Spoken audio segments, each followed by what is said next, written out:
اور ایسی تربیت کی کہ اب قیامت تک اسلام شناسوں کی کمی نہیں ہوگی۔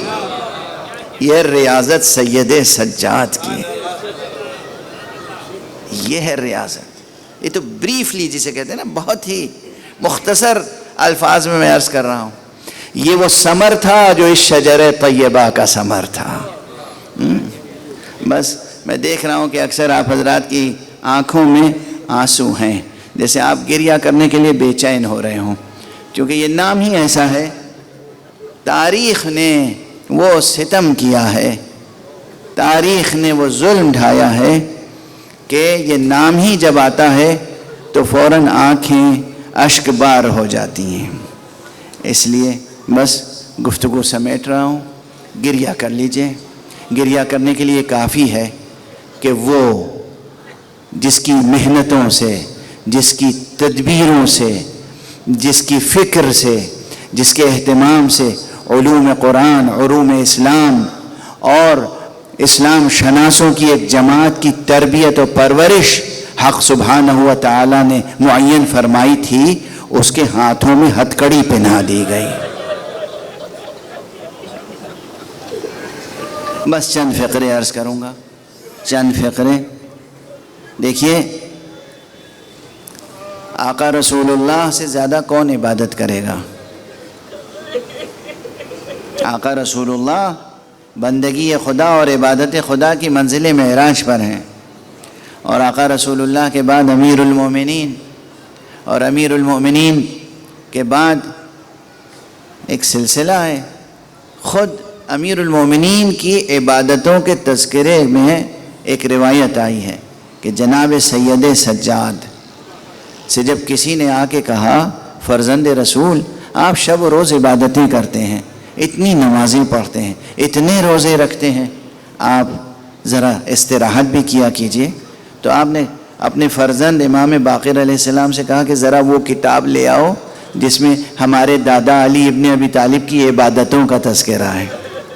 اور جب وہ کتاب سامنے لا کے رکھی گئی تو آپ نے اس کی ورق گردانی فرمائی اور کہا کہ من یقدر علی عبادت علی ابن ابی طالب، ارے کون ہے جو علی ابن ابی طالب کی اتنی عبادتیں کر سکے؟ تو علی کتنی عبادتیں کرتے تھے۔ حسن، امام حسن عالم نماز میں زخمی ہوئے، حضرت امام حسین عالم نماز میں شہید ہو گئے۔ مگر کبھی غور کیا ہے کہ زین العابدین کا لقب نہ رسول اللہ کا ہے، نہ علی ابن ابی طالب کا ہے، نہ امام حسن کا ہے، نہ امام حسین کا ہے؟ کیوں؟ بس اب عرض ادب کروں گا ہاتھ جوڑ کر، آقا حسین آپ نے سر کٹا دیا سجدے میں، مگر آپ جیسے عابد کے لیے، آپ جیسے عاشق خدا کے لیے سجدے میں سر کٹا دینا آسان تھا۔ ایک مرتبہ سجدہ کیا اور سر قلم ہو گیا۔ ذرا سید سجاد کو دیکھیے، ہاتھوں میں ہتھ کڑیاں ہیں، پاؤں میں بیڑیاں ہیں، کمر میں لنگر ہے، گلے میں خاردار طوق ہے، رسیوں سے جکڑ دیا گیا، لوہے کی زنجیروں سے جکڑ دیا گیا، اور ایک وقت کی نماز نہیں، کربلا سے کوفے اور کوفے سے شام تک مسلسل نمازوں کا سلسلہ جاری ہے۔ کسی کے ہاتھوں میں ہتھ کڑیاں ہوں، مجھے وہ ذرا قنوت کے لیے ہاتھ اٹھا کے تو دیکھائے۔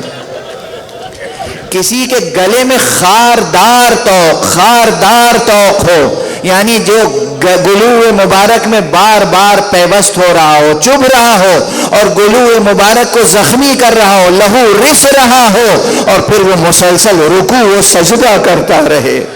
ایک نماز نہیں پڑھنی ہے، ایک رکعت نہیں پڑھنی ہے، ایک وقت کا ایک سجدہ نہیں کرنا ہے، مسلسل نمازیں پڑھنی ہیں۔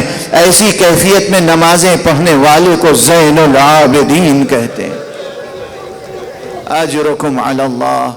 آپ کی آوازیں بلند ہو گئیں، آپ کی صدائے گریہ بلند ہے۔ یہ سید سجاد صرف یہی نہیں کہ ظاہری طور پر ہاتھوں میں ہتھ کڑیاں اور پاؤں میں بیڑیاں ڈال دی گئیں اور انہیں اسیر کر لیا گیا، ان کو اپنی اسیری کا غم نہیں تھا، ان کو سب سے زیادہ دو غم رہا۔ آخری لمحات تک آپ تابوت اٹھائیں گے، آپ پروردگار آپ کی توفیقات میں اضافہ فرمائے، آپ کی عبادت عزا کو قبول فرمائے۔ آپ جناب سید سجاد کا تابوت اٹھائیں گے، یہ ایک علامت ہے کہ اگر ہم اس وقت ہوتے تو آقا ہم آپ کی تجہیز و تکفین میں شرکت کرتے، آپ کے جنازے میں شرکت کرتے، تعظیم و تکریم کا حق ادا کرتے، آپ کے شریک غم ہوتے، امام باقر کو پرسہ دیتے، گھر والوں کو پرسہ دیتے۔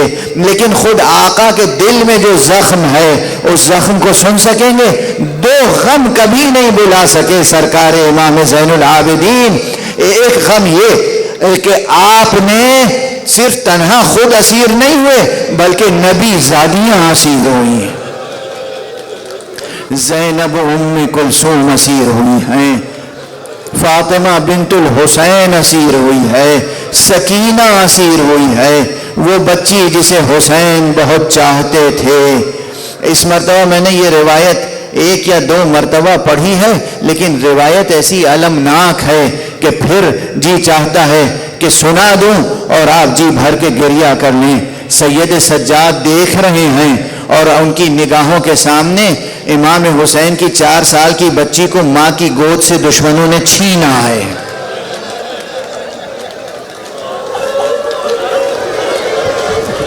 اجرکم علی اللہ، ماں کی گود سے چھینا اور ایک تنہا لاغر ناقے پر سینے کے بل لٹا دیا اور رسیوں سے باندھا، اور جب ناقہ چلا اور اس کی ہڈیوں سے بی بی کی پسلیاں زخمی ہوتی تھیں، بی بی آہ کرتی تھی، بھیا سید سجاد، بھیا سید سجاد، مادر گرامی، پھوپھی زینب، یہ میں کس مصیبت میں مبتلا ہوں؟ بابا کے سینے پہ سونے والی بچی جناب سید سجاد کی نگاہوں کے سامنے اس ظلم کا شکار ہو رہی۔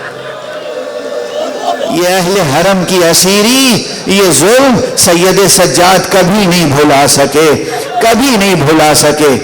اور اسی لیے جب پوچھا جاتا تھا آپ سے کہ کہاں سب سے زیادہ مصیبتیں پڑی تو ایک ہی جواب ہوتا تھا، الشام، الشام، الشام۔ سب سے زیادہ مصیبتیں تو شام میں پڑی ہیں۔ کیوں؟